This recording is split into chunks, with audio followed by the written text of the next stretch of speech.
최근에 코로나에 감염되는 형제 자매들이 늘고 있습니다. 그래서 좀 더 그 주의를 기울이셔야 할 것 같고요. 의료 상황이 좋지가 않죠. 그래서 이제는 확진이 되더라도 뭐 격리 수용이 되는 게 아니라 증상이 아주 심하지 않으면 집에서 자가격리를 해야 되는 상황입니다. 그래서 비상약들도 좀 준비해 놓으시고 집집마다 갑자기 오게 되면 어렵습니다. 그래서 조금씩은 준비를 해야 할 필요를 느끼게 됩니다. 오늘 그 크리스마스 찬양 메들리 너무 좋았죠. 좋았습니다. 준비해 주신 우리 전도사님 감사드리고요. 벌써 12월 중순인데 며칠간 춥다가 갑자기 비가 내리면서 날씨가 봄 날씨가 되었습니다. 그래서 눈이 와야 되는데 이게 비가 오면서 봄 날씨가 되니까 부산에 갔더니 개나리가 피고 있더라고요. 저는 오늘 깨구리들이 튀어나오면 얼어 죽을 텐데 좀 걱정이 됐습니다. 네. 한 해를 이제 마무리하고 내년을 준비하면서 여러분의 마음에서 올라오는 전반적인 감정은 어떤 것입니까? 연초부터 지금 연말에 이르기까지 올해를 생각하니까 저는 이런 느낌이 들더라고요. 델타로 시작해서 오미크론으로 끝났다.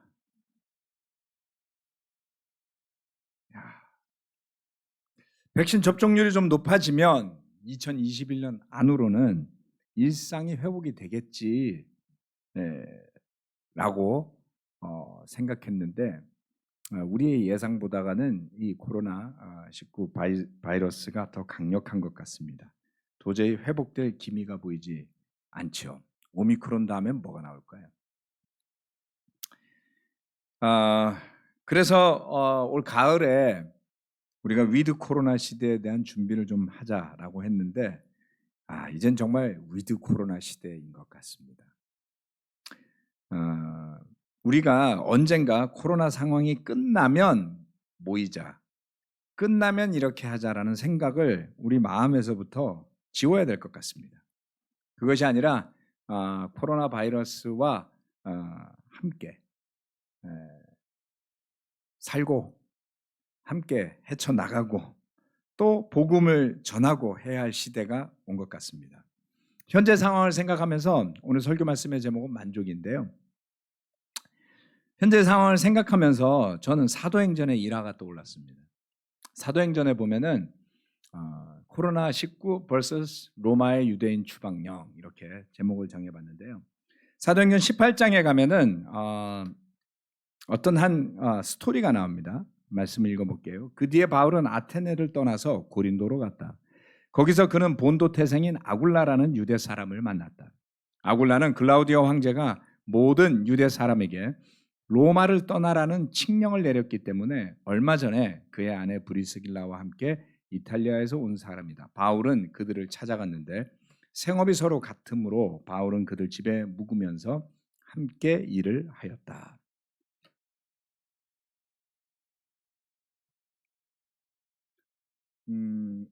사도행전 후반부로 가면서 아주 중요한 역할을 했던 브리스길라와 아굴라라는 이름이 등장하는 첫 장면인데요. 여기에 보면은 2절에 클라우디오라고도 하고 글라우디오 발음하기 나름입니다.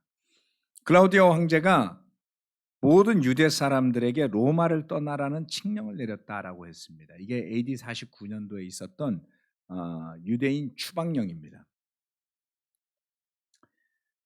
생각보다도 많은 유대인들이 로마에 가서 살았겠죠. 지금 유대인들이 워싱턴 그다음에 미국의 중요한 도시에 많이 살듯이 그 시대에도 디아스포라의 유대인들이 로마에 많이 거주하고 있었던 것으로 보입니다.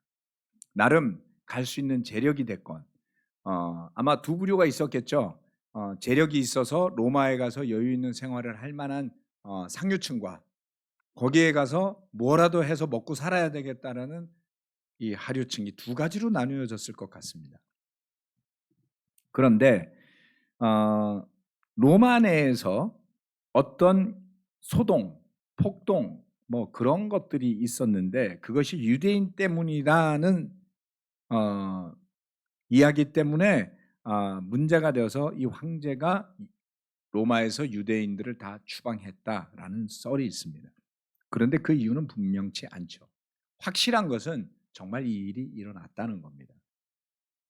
유대인들을 로마 제국의 수도에서 추방했을 때 그것이 로마 제국 안에 사는 다른 도시의 유대인들에게 유리하게 작용했을까요? 불리하게 작용했을까요?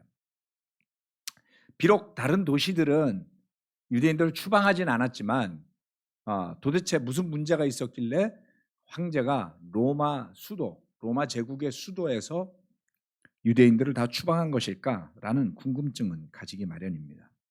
불리하게 작용했을 가능성이 높다고 봅니다. 그러나 그런 불리한 로마 제국 내 분위기에도 불구하고 바울은 복음을 전하는 일을 위해 힘썼습니다.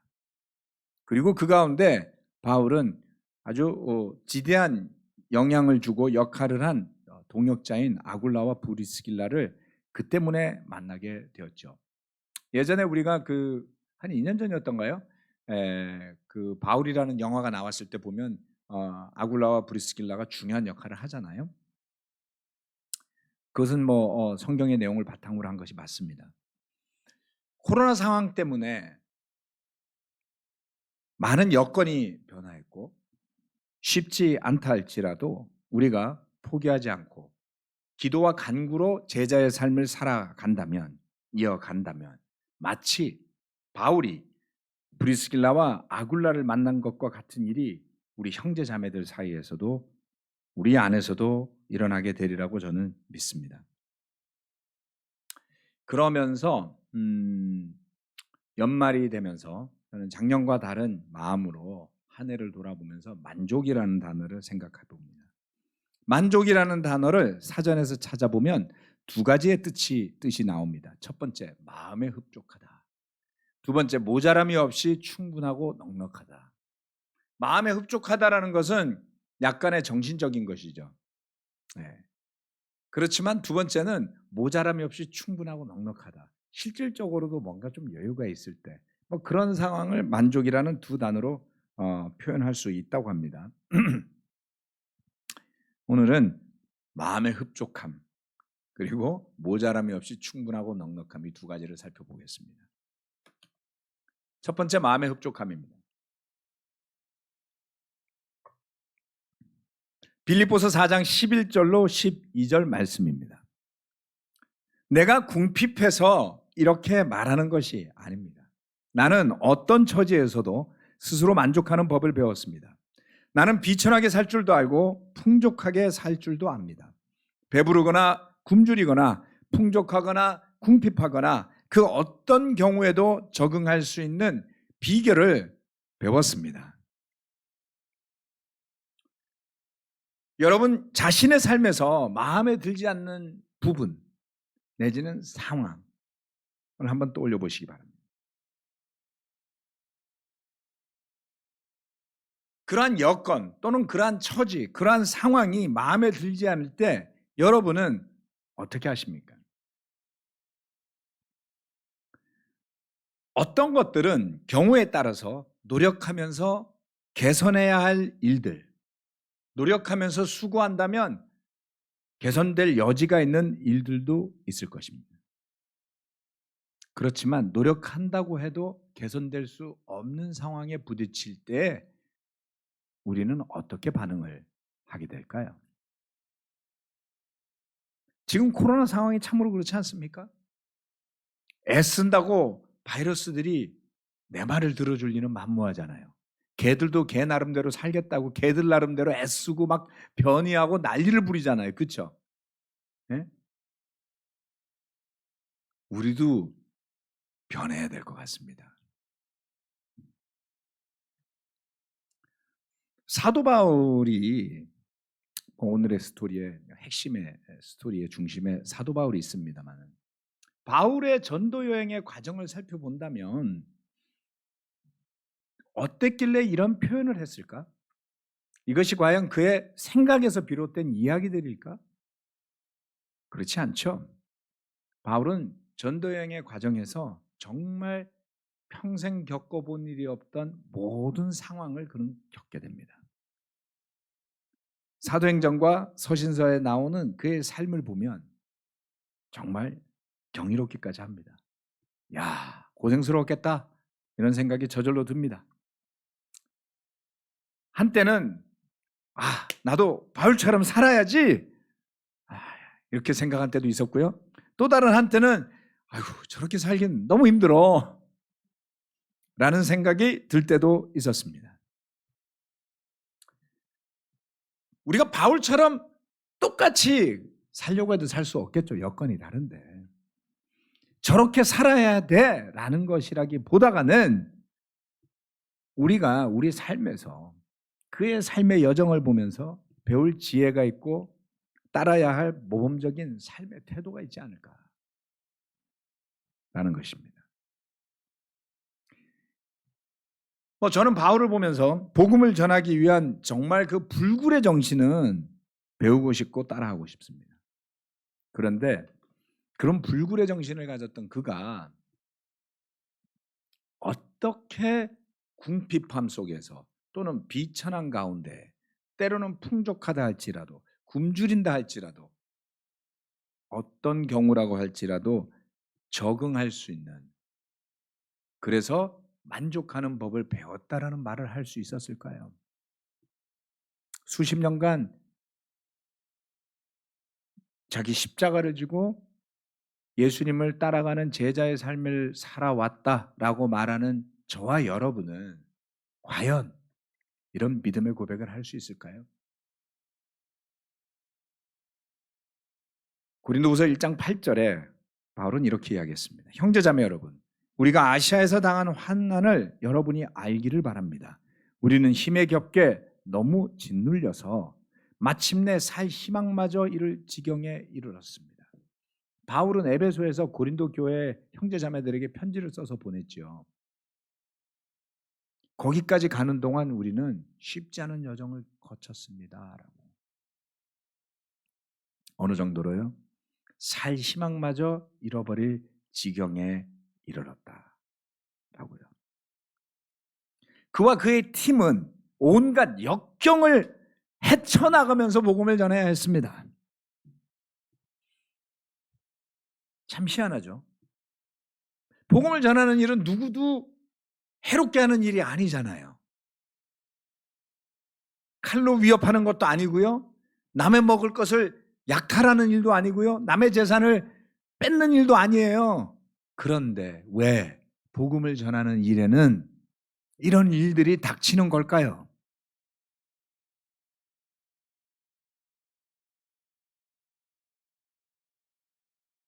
영적인 전쟁과도 같은 것입니다. 인간적으로 그의 그 고린도후서 1장 8절에서 고백을 듣다 보면 이런 생각이 들어요. 야, 그만두고 싶은 유혹을 받지 않았을까?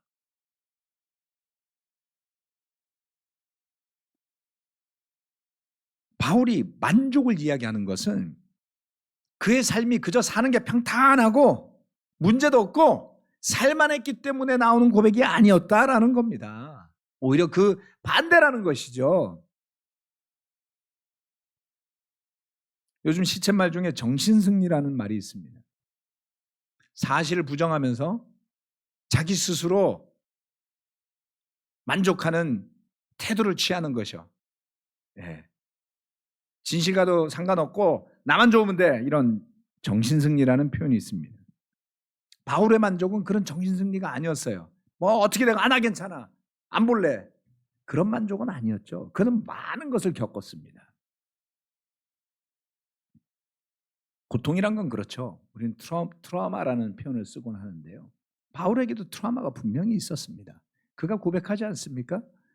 가시 같은 병을 주셔서 3번이나 기도했지만 낫지 않았다고요. 그의 마음속 깊숙한 곳에 있는 실망감이 드러나는, 그럼에도 불구하고 하나님의 뜻에 순종하겠다라는 믿음이 보이는 대목이죠. 그가 겪었던 그 고난과 어려움들이 바울에게 두려움을 주기보다는 그런 시간들조차 믿음으로 극복되어질 수 있다는 것을 깨닫는 통찰력과 지혜를 가져다 주었다. 어쩌면 그것이 바울과 우리의 차이가 아닐까요? 어려움을 겪으면 우리는 두 번 그것을 겪기 싫어하죠. 교회가 혼란에 빠질 때, 이것은 아마 저런 일 때문에 그랬을 거야. 다시는 오지 않을 거야. 이렇게 생각하신 분들도 있었을 겁니다. 그런데 제가 그것을 겪으면서 깨달은 게 있었어요. 2000년대 초반에. 또 온다. 여지없습니다. 이런저런 일로 또 옵니다. 언제쯤 끝날까요? 정답을 말씀드리면 끝까지 끝나지 않을 겁니다. 왜요? 우리가 뭘 나쁜 걸 해서 그런 게 아니에요. 복음을 전하면서 사는 일을 가로막는 세력이 있음을 믿으셔야 됩니다.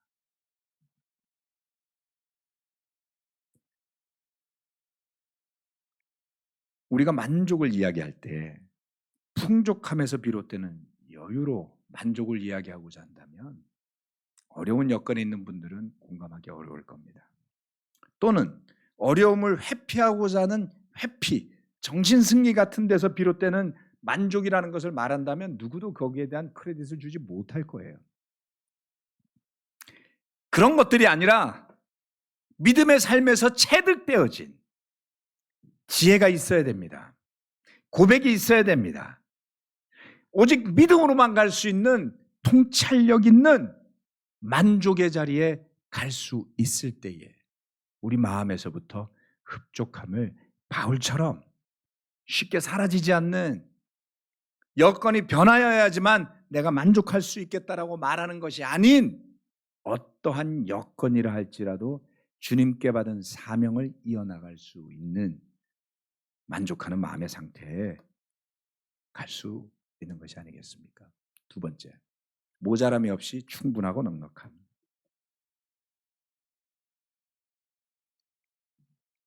사전을 찾아보니까 사는 것이 만족스럽다. 이게 이제 예였어요. 모자람이 없이 충분하고 사는 것이 만족스럽다. 어떻습니까, 여러분? 요즘 사는 게 만족스러우신가요? 유튜브로 보시는 형제매 여러분, 만족스러우신가요? 예배당에는 다양한 반응이 나왔습니다. 모자람이 없이 충분하고 넉넉함. 디모데전서 6장 6절로 8절 말씀입니다. 6장 11절에 먼저 나왔네요. 잠시만요. 아이고, 빠졌네. 잠깐만요. 아유, 이게 왜 섞여버렸지? 죄송합니다. 편집할 때 잘못됐네요. 제가 읽어드리겠습니다. 디모데전서 6장 6절에서 8절 말씀을 먼저 보시겠습니다. 세이브할 때 잘못 세이브를 했나? 네, 죄송합니다. 디모데전서 6장 6절로 8절 말씀입니다. 자족할 줄 아는 사람에게는 경건은 큰 이득을 줍니다. 우리는 아무것도 세상에 가지고 오지 않았으므로 아무것도 가지고 떠나갈 수 없습니다. 우리는 먹을 것과 입을 것이 있으면 그것으로 만족해야 할 것입니다. 디모데전서 6장 6절에서 8절 말씀은 자족할 줄 아는 사람에게 뭔가 하나가 달라붙어 있어요. 그건 뭐냐면 경건이라는 겁니다. 세상에 올 때 우리는 아무것도 가지고 오지 않았습니다. 맞습니다. 그리고 바울은 이야기했죠. 떠나갈 때 아무것도 가져갈 수 없을 겁니다. 그래서 먹을 것과 입을 것이 있다면 그것으로 만족해야 할 것입니다. 그것이 모자람이 없는 충분하고 넉넉함입니다. 우리가 지금 사는 세상은 정말 넉넉한 세상이에요. 넉넉하다 못해서 너무 많이 먹어서 문제가 돼요. 먹을 게 너무 많아요. 근데 북한에서 탈출하신 분들 보면 살찐 사람이 아무도 없어요. 잘 살았다는 사람도요, 보면은 얼굴이 말라 있어요. 내가 살이 찔 만큼 먹을 게 없는 거예요. 잘 사는 사람조차도. 네. 물론 우리나라의 비만이 그렇게 심각한 문제는 아직 아니지만, 네. 계속 이렇게 가면 앞으로 문제가 될 겁니다. 너무 많아요. 그리고 먹거리가 가격이 올랐다고는 하지만 지금 누구든 일할 수 있는 건강함을 가진 사람이라면 마음껏 먹을 만큼 먹을 것이 있습니다. 입을 것도 많습니다. 그래서 동네마다 입다가 버린 옷을 모으는 박스가 있죠. 거기다 왜 버리는지 전 이해를 못했었어요. 여러분은 아세요? 그 옷 다 어디로 가는지? 예, 예. 의류 쪽 일하시는 분들은 알겠지만 그걸 다 모아다가 재분류하든가 해가지고 그 옷을 제3세계로 팔더라고요.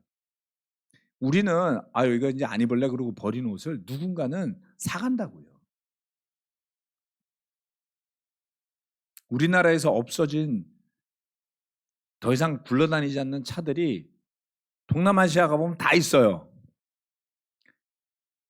진짜 한국에서 사용하고 있는 것들은 공장에서부터 가정에 이르기까지 그냥 들고 나가면 다 쓴다는 거예요.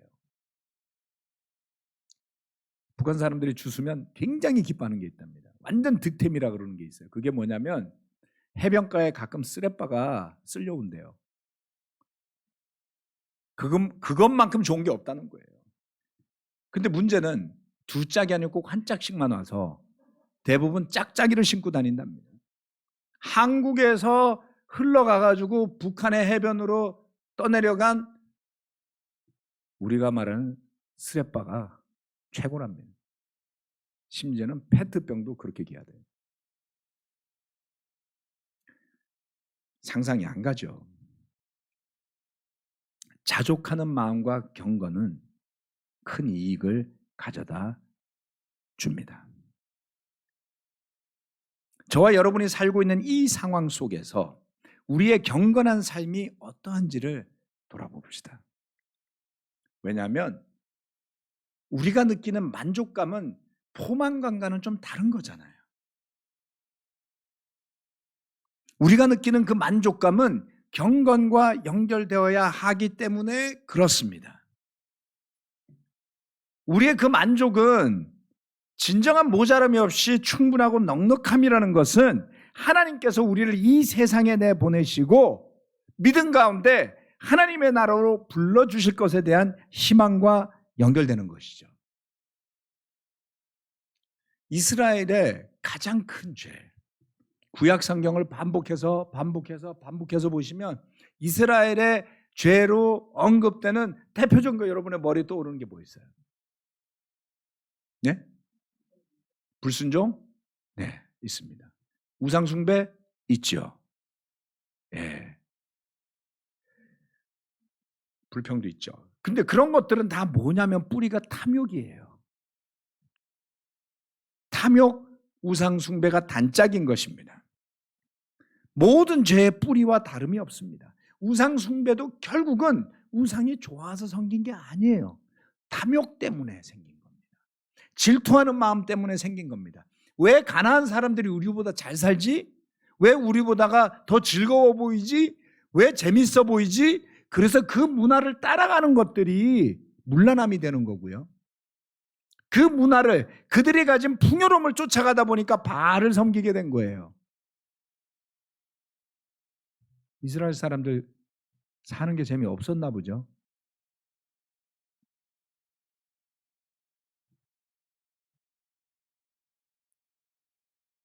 모자람 없이 충분하고 넉넉한 것이 저와 여러분이 누리는 물질에서부터 비롯되기보다는 우리가 섬기는 창조주 하나님에 대한 굳건한 믿음에서부터 와야 합니다.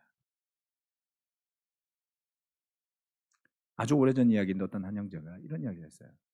저분들은 사는 것도 넉넉하고 걱정도 없고 그래서 뭐 말씀도 열심히 보고 헌신하는데 그래서 그런 거 아닐까요? 그래서 제가 아닐 수 있다고 그랬어요. 왜요? 많이 가진 사람일수록 돈의 가치를 더 잘 알거든요. 그래서 더 비교할 대상이 많아요. 여러분 그런 사람 주변에 못 봤어요? 엄청 똑똑하고 되게 공부 잘하는데 자존감 엄청나자. 왜요? 생전 공부도 안 하는 사람은 뺏길 자존감도 없어요.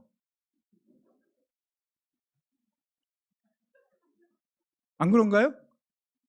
예, 뭐 이런 말 하면 좀 그렇지만 예, 별로 공부 안 하던 제 아들이 했던 말이 있어요. 아빠 제 뒤에도 한 3명은 있어요. 늘.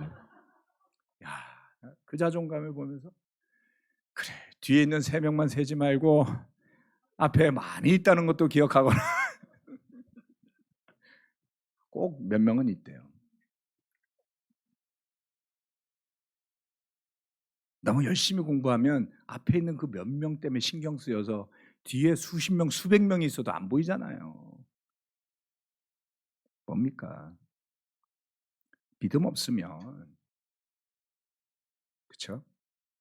상대적으로 더 가졌다고 여유 있다? 그런 거 존재하지 않습니다.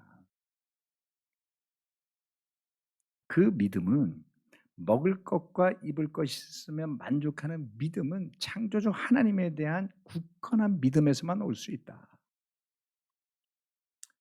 혹시라도 우리 가운데 야, 그 너무 만족한다 그러고 살면 발전이 없는 거 아니야? 저기 부탄 사람들이나 네팔 사람들처럼 맨날 양이나 치고 산에서 그냥 꼬지지하게 살면서 만족스럽다 그러면 그 만족이 맞아? 뭐 이렇게 말씀하시는 분도 있을 수 있겠습니다. 그 걱정은 붙들어 매십시오. 꽉 붙들어 매놔야 돼요. 그 걱정이 뛰어나오지 못하게. 왜요? 그렇게 하란다고 설마 여러분이 아무것도 안 하고 살겠습니까? 대한민국 사람은 그게 안 돼요, 여러분. 유명한 일화가 있어요. 제가 싱가포르에 갔을 때 모든 게 느려요. 명함을 주문하면 3일인가 일주일 만에 나와요. 우리나라 명함 주문하면 얼마 만에 나와요? 1시간 안에 나와요. 사업하는 사람이 와가지고 답답해서 못 견디는 거야. 뭐 하나 하면 3일, 뭐 하나 하면 일주일, 관공서 가면 그 다음 주에 와라. 그래서 막 밤낮 뛰어다니면서 일하다가 입이 돌아갔답니다. 네? 그 더운 나라에서 입이 왜 돌아가냐고요. 너무 무리한 거죠. 네? 그리고 그 더운 나라에서 엎어져 자다가 술 먹고 에어컨 틀어놓은 데서 입이 돌아갔다는 거예요. 네. 거기 가서 막 뛰어다니는 거예요. 네. 저도 한 300m 앞에 있는 슈퍼를 차를 타고 가길래 이까짓 거 걸어가지 왜 차를 타고 다니냐고 그랬더니 정지원 형제가 형 한 달만 살아봐. 다 타고 다니게 돼 있어. 한국에서 살듯이 살지 마. 병나.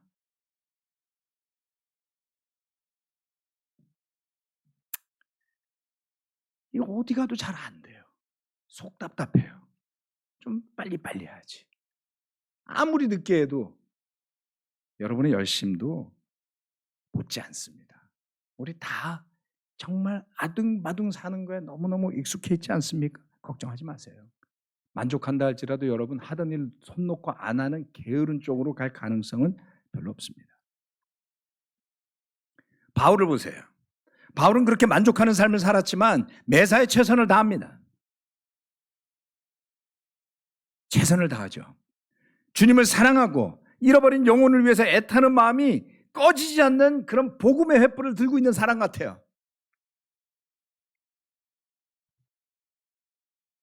너무나도 감사하고 만족하지만 그 기쁨 속에서 최선을 다하는 삶이 늘 불만에 차 있으면서 두려운 가운데 아등바등 애쓰는 삶보다 훨씬 더 축복이 있지 않겠습니까? 열심을 내는데요. 그 열심의 동기는 뭡니까? 저는 학창시절에 공부했던 동기가 공부가 좋아서 한 게 아니에요. 안 하면 빌어먹는다라는 아버지의 말씀 한마디 때문이었습니다. 뭐 맨날 말씀하신 것도 아니에요. 군생활 하시니까 집에 자주 없으셨죠. 가끔 밥 먹으면서 열심히 안 하고 공부 안 하면 빌어먹는다.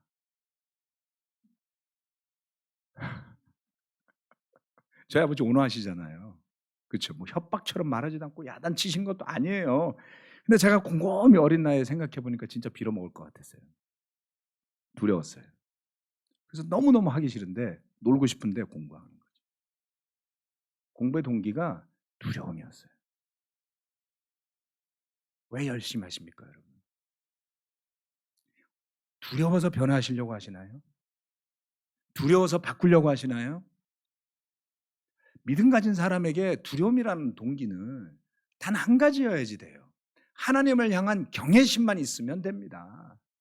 그런데 세상적인 결함에 대한 두려움이 여러분을 붙잡고 있다면 뭔가가 뒤틀리고 잘못된 거죠. 우리가 가져야 될 마땅하고 정당하고 성경적인 두려움은 창조주 하나님의 심판에 대한 두려움, 경외심, 그거 하나면 충분합니다. 내가 원하는 만큼 먹지 못할까 봐, 내가 원하는 만큼 입지 못할까 봐, 내가 원하는 만큼 그 자리에 가지 못할까 봐 두려워하는 마음은 건강하지 않습니다. 이 교회에 대한 염려는 어떻습니까? 많은 분들이 우려를 지난 십수년, 한 20년간 표현해 주셨습니다. 어떤 분들은 격렬하게 너무너무 열심히 하시다가 그냥 교회를 다 나가버리셨어요. 어떤 분들은 마일드하게, 솔직하게 툭 까놓고 이야기해 봅시다. 제가 더 걱정이 되지 않겠습니까? 여러분은 밥줄이 걸린 일은 아니잖아요. 이런 표현 죄송스럽지만 제가 지금 이 목회를 그만두고 나가서 뭘 해도 굶지는 않겠죠. 그런데 뭘 해도 다 새로 시작해야 하지 않나요? 교회에 문제가 있으면 여러분보다 제가 더 걱정스럽지 않겠습니까? 더 많은 이야기를 듣고 더 많은 정보를 가지고, 그래서 저도 그 두려움에 사로잡혔던 때가 있어요. 몸에 병이 날 정도로 열심히 일해봤습니다. 근데 그 열심은 믿음에서 온 게 아니에요. 만족스럽지도 않습니다. 내 자신에 대해서는 만족스럽지 않고, 내 가족에 대해서도 만족스럽지 않고, 내가 속해 있는 교회에 대해서도 만족스럽지 않아요. 불행한 것 아닙니까? 불신 속에 사로잡힐 때가 있다고요. 그런데 제가 감사드리는 것은, 제가 그런 불신 가운데 있을 때 하나님이 저의 그런 불신을 팍팍 깨주시는 사건을 일으키세요. 그래서 제가 회개하게 만들고 깨닫게 만드세요.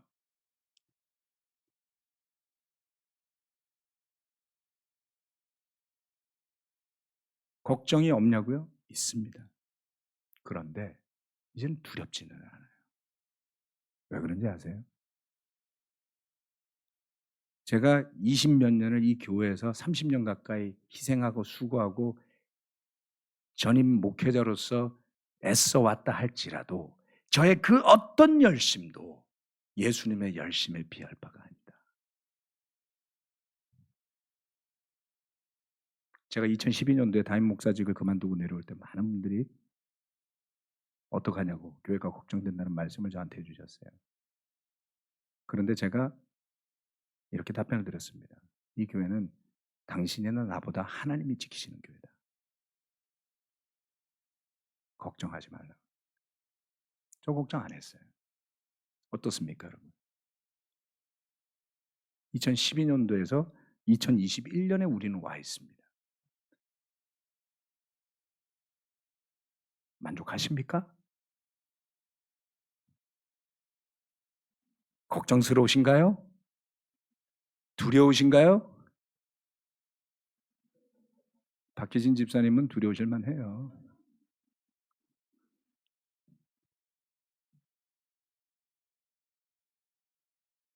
두려움에서 노력하기보다는, 불만 때문에 애쓰기보다는 만족하기 때문에 두려워하지도 않고 불만스럽게 여기지도 않으면서 최선을 다하는 믿음의 길을 선택합시다. 저는 정말 이번 크리스마스가 너무 좋아요. 몇몇 분들이 오늘 예배당에 왔더니 부산에 가시더니 설교를 너무 힘차게 해주셔가지고 부산이 좋으셨나 봐요. 다르던가요? 설교 제목이 그렇잖아요. 제가 너무 기분이 좋아요. 너무 감사해요. 네. 크리스마스를 내가 기뻐하고 감사하지 않으면 누가 기뻐하겠어요, 여러분? 제 결심은 이렇습니다. 대한민국에서 이번 크리스마스를 가장 기뻐하고 가장 누리는 사람이 되자. 그래서 기쁘게 설교한 거예요. 네, 물론 부산도 좋았습니다. 하지만 저는 여기가 더 좋아요, 여러분.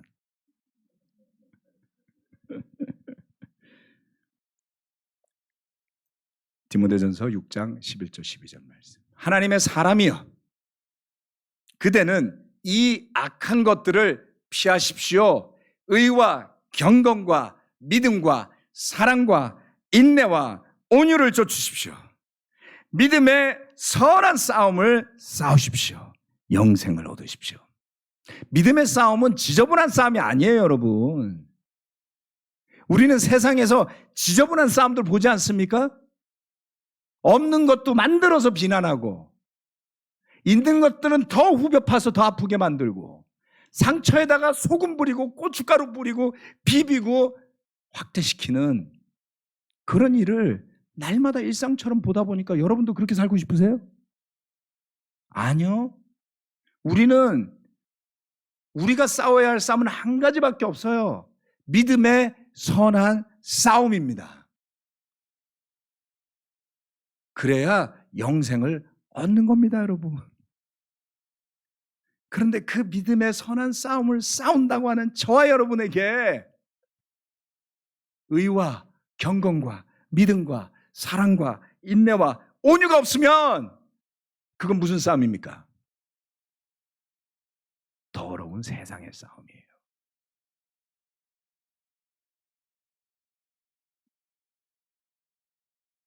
저는 믿음의 선한 싸움을 싸울 겁니다.